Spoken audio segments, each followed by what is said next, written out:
Exato, Nico, velho. Não tem pra volta. Pega pro sá, pega pro sá. Tá ali. Pode deixar que eu já vou ter ajeitado. Deixa eu recolher aqui.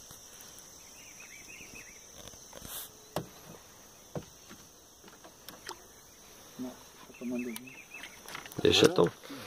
Deixa eu tomar linha. Ó, tu, Nico, dá uma olhadinha aqui que tu tá sendo filmado.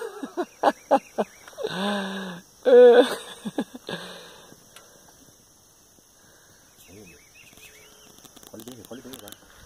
Curta. Então tá embaixo do barco aqui. Não tá nem na linha ali, ó. Você vai na linha, isso. Puxa ela pra cá. Isso, puxa ela pra cá. Faz ela levantar. É, cadê ela? Tá embaixo do barco. Olha, vai beber água, varinha. Oi, não consigo pegar ela. Eu tô travando no dedo aqui no dedo também.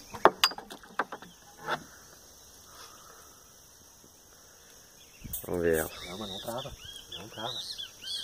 Fecha mais, ó. Vai com calma, senão você não tem pressa. Tá cabeceando. Tá tomando linha. Vai, deixa que vai. Vai tomando linha. É isso aí, Tunico. Vai na tranquilidade. Só cuida da linha ali. Vai na tranquilidade. Pesca no Uruguai, na Sevinha. O Tunico trabalhando, a piavinha. Ou é carpa? Agora é a hora de vir trabalhando agora. Piava. Deixa ela levantar. Aí embaixo do barco. Cuida ali.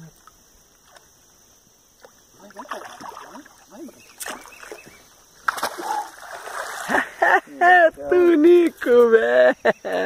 Porra, perder duas aí não dá, né? É isso aí, ó. Tá feita a pescaria. É, Nós vamos dar mais uma trabalhada. Vamos lá. vamos dar uma trabalhada que elas estão por aí. Eu queria ver o Tunico, mostrar ela pra mim. Pera aí, então segura lá. É, claro. Deixa eu ver a piavinha. Vou mostrar a piavinha. O almoço vem. Aí, ó, Tunico. Vamos segurar bem baixinho para ela não pular fora. Pra ela não pular fora aí, ó. Boa, É isso aí, ó. Bonita piava, hein? Parabéns, Tunico. Beleza.